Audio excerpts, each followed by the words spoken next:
Hello दोस्तों, आप सभी का स्वागत है आपके अपने परिवार द लॉजिकल साइंस में।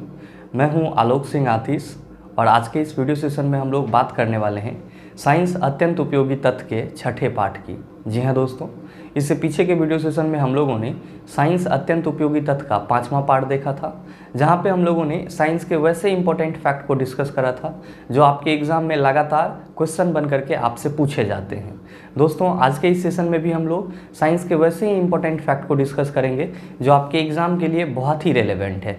तो आइए बिना अपने समय को गंवाए हुए शुरू करते हैं आज के इस सेशन की और देखते हैं एग्जाम रेलेवेंट क्या कुछ सीख पाते हैं। अब हम लोग अपने इंपॉर्टेंट फैक्ट को डिस्कस कर लेते हैं। आपका जो पहला फैक्ट है, पॉइंट नंबर 1, क्या पूछा जा रहा है आपसे पूछा जा रहा है कि प्रचुर मात्रा में उपलब्ध ज्वलनशील प्राकृतिक गैस कौन सा है। ये चीज़ आपके एग्जाम में भी पूछा जाता है कि निम्नलिखित में से ज्वलनशील प्राकृतिक गैस कौन सा है जो प्रचुर मात्रा में उपलब्ध है। आप सभी याद रखेंगे कि मीथेन जो है आपका वो ज्वलनशील प्राकृतिक गैस है जो कि प्रचुर मात्रा में उपलब्ध है। तो जब भी आपसे इस टाइप का प्रश्न पूछा जाएगा आपका आंसर क्या होगा? आप सभी कहेंगे सर मीथेन। ध्यान में रखिएगा, अगर आपसे ये पूछ लिया जाए कि मीथेन का रासायनिक सूत्र क्या होता है तब आप सभी क्या कहेंगे? आप सभी कहेंगे सर मीथेन का रासायनिक सूत्र CH4 होता है। मीथेन का रासायनिक सूत्र क्या होता है? CH4 होता है। मेरे मित्र, आपके एग्जाम में कभी कभी ये सवाल भी पूछ लिया जाता है कि निम्नलिखित में से मार्स गैस कौन सा है। तो आप सभी ध्यान में रखेंगे कि सर मीथेन को ही क्या बोला जाता है? तो सर इसी को मार्स गैस बोला जाता है या यही मार्स गैस के नाम से जाना जाता है। आपके एग्जाम में कभी कभी ये सवाल भी पूछ लिया जाता है कि एल्केन श्रेणी का यानी कि एल्केन ग्रुप का पहला यौगिक कौन सा है। तो आप सभी याद रखेंगे एल्केन ग्रुप का पहला यौगिक मीथेन है। ये भी आप ध्यान में रखिएगा, आपके लिए बहुत ही इंपॉर्टेंट है। नेक्स्ट जो आपका पॉइंट है, पॉइंट नंबर 2, क्या पूछा जा रहा है? आपसे पूछा जा रहा है कि केंद्रक के अलावा डीएनए डैश में भी पाया जाता है। आपसे क्या पूछा जा रहा है कि डीएनए जो है वो तो केंद्रक में पाया ही जाता है और ये चीज़ आप सभी को मालूम है कि कोशिका के न्यूक्लियस में क्या मिलता है सर? डीएनए मिलता है, जिसका फुल फॉर्म क्या होता है? Deoxyribonucleic acid. तो आपसे सवाल ये पूछा जा रहा है कि केंद्रक में तो डीएनए मिलता ही मिलता है, साथ ही साथ कोशिका के और किस भाग में डीएनए पाया जाता है? मेरे मित्र, आप सभी याद रखेंगे कि डीएनए केंद्रक के अलावा कहाँ पाया जाता है? माइटोकॉन्ड्रिया में पाया जाता है। कहाँ पाया जाता है sir?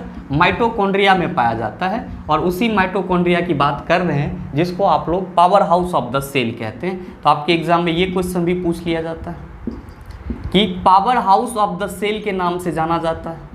Power house of the cell के नाम से कौन जाना जाता है? आप सभी कहेंगे माइटोकॉन्ड्रिया।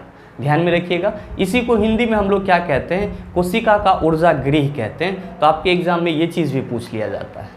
आप सबों के मन में सवाल उठ रहा होगा कि सर ये बताओ कि माइटोकॉन्ड्रिया का खोज किसने करा। तो मेरे मित्र, आप सभी ध्यान में रखेंगे कि माइटोकॉन्ड्रिया की खोज अल्टमेन ने की और अल्टमेन ने इसे बायोब्लास्ट का नाम दिया था। अगर आप लिखना चाहते हैं तो लिख सकते हैं कि माइटोकॉन्ड्रिया की खोज अल्टमेन ने करा और अल्टमेन ने ही इसे क्या नाम दिया था? बायोब्लास्ट नाम दिया था। और माइटोकॉन्ड्रिया का नाम माइटोकॉन्ड्रिया किसने रखा? तो बेंडा नामक वैज्ञानिक ने रखा। इस चीज़ को भी आप ध्यान में रखना। आप कहेंगे कि सर यहाँ पे जो केंद्रक है तो जरा सा ये बता दीजिए कि सेल का जो न्यूक्लियस है उसका खोज किसने करा। तो ध्यान में रखेंगे कि केंद्रक का खोज रॉबर्ट ब्राउन नामक वैज्ञानिक ने करा। केंद्रक का खोज किसने करा? रॉबर्ट ब्राउन नामक वैज्ञानिक ने करा। और केंद्रक आपके कोशिका का सबसे अहम भाग माना जाता है, इसीलिए क्योंकि ये कोशिका के अंदर होने वाली सारी क्रियाओं को क्या करती है? नियंत्रित करती है, कंट्रोल करती है। आपका जो अगला पॉइंट है, पॉइंट नंबर 3, क्या पूछा जा रहा है? आपसे पूछा जा रहा है कि डैश किरणों को इलेक्ट्रॉन की धारा भी कहा जाता है। जी हाँ, आपसे सवाल करा जा रहा है कि डैश किरणों को इलेक्ट्रॉन की धारा कहा जाता है। मेरे मित्र, आप सबों को मालूम होना चाहिए कि इलेक्ट्रॉन कहाँ से निकलता है। तो आप सभी कहेंगे सर इलेक्ट्रॉन कैथोड रे से निकलता है।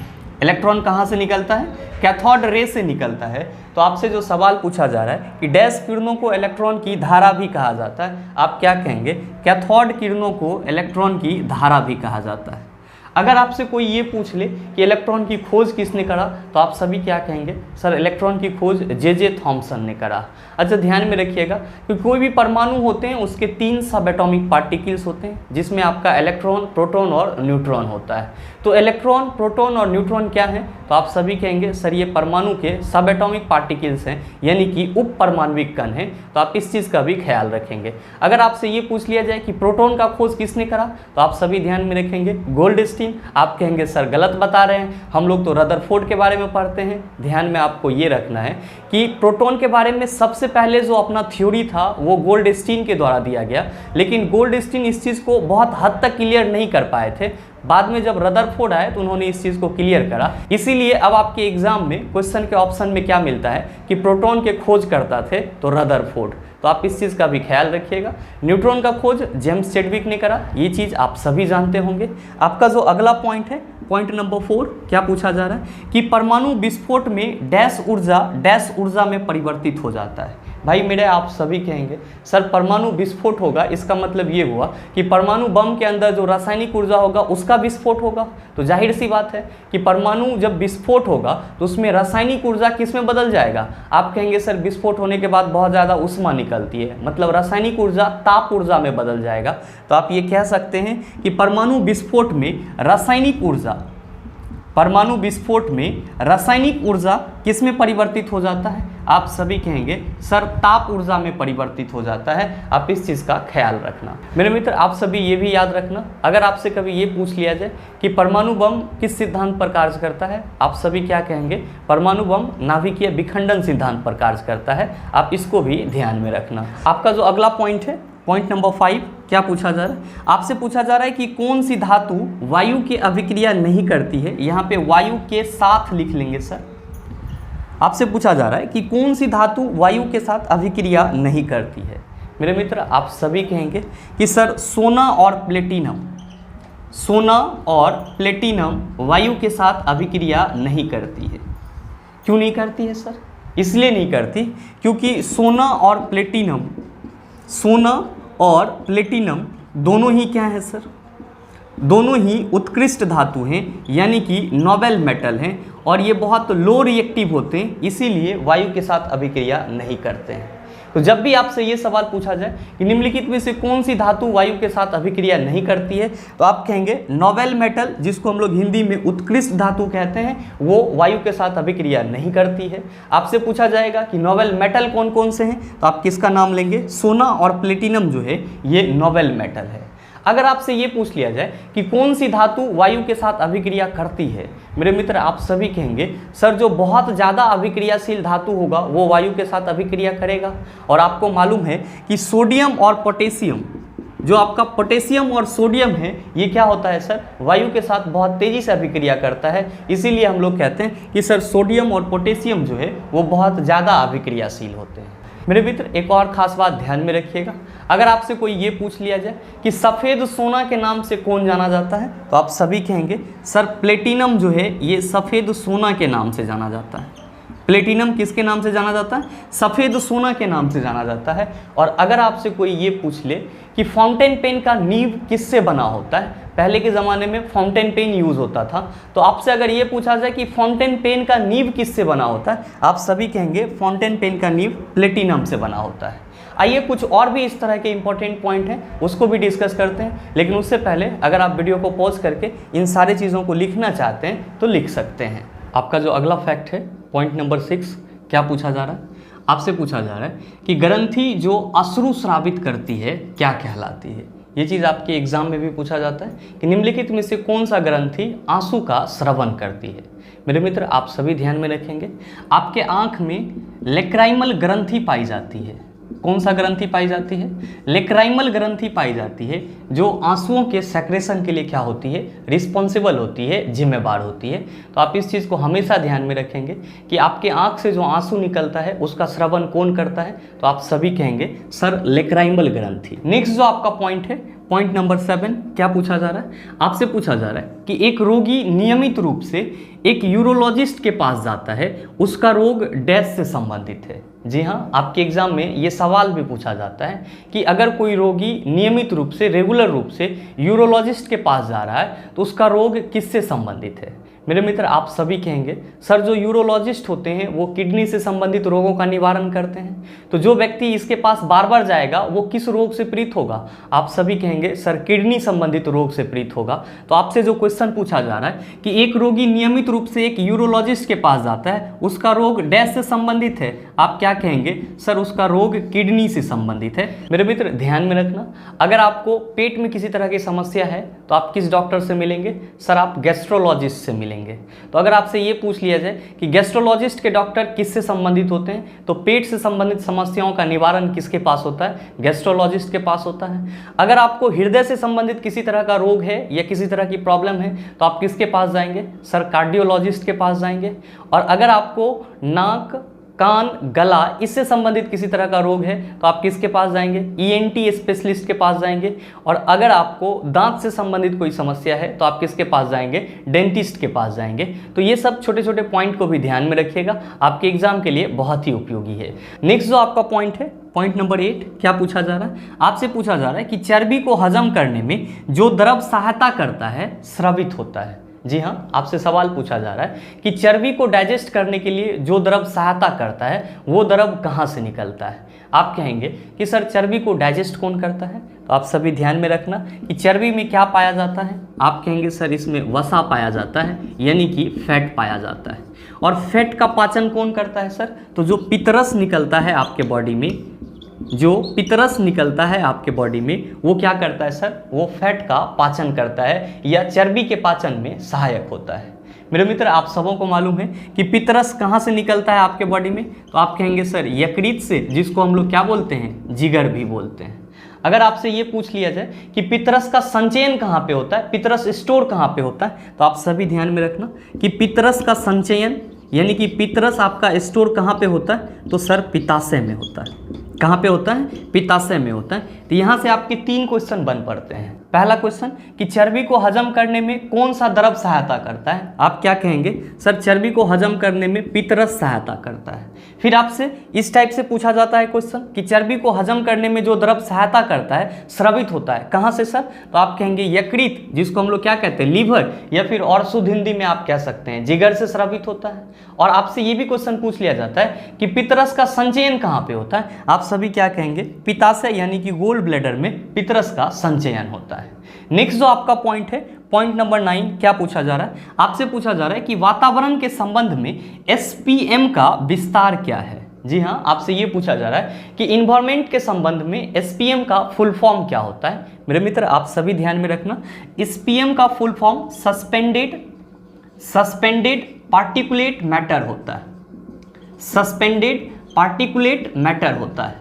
आप कहेंगे सर ये है क्या, तो ध्यान दीजिए, आपके वायु में जो छोटे छोटे सॉलिड और लिक्विड के कण होते हैं उसी को क्या बोला जाता है सर, उसी को सस्पेंडेड पार्टिकुलेट मैटर बोला जाता है। तो आपके एग्जाम में ये क्वेश्चन भी पूछा जाता है कि निम्नलिखित में एसपीएम का फुल फॉर्म है, आप क्या कहेंगे, सस्पेंडेड पार्टिकुलेट मैटर। ये है क्या, तो हमारे वायु में जो ठोस और द्रव के छोटे छोटे कण हैं उसी को क्या बोला जाता है सर, सस्पेंडेड पार्टिकुलेट मैटर बोला जाता है। आइए कुछ और भी इंपॉर्टेंट पॉइंट हैं उसको भी डिस्कस करते हैं, लेकिन उससे पहले अगर आप चाहें तो वीडियो को पॉज करके इन सारे चीज़ों को नोट डाउन कर सकते हैं। आपका जो अगला फैक्ट है, पॉइंट नंबर 10, क्या पूछा जा रहा है, आपसे पूछा जा रहा है कि मेढक के प्रारंभिक चरण को डैश कहा जाता है।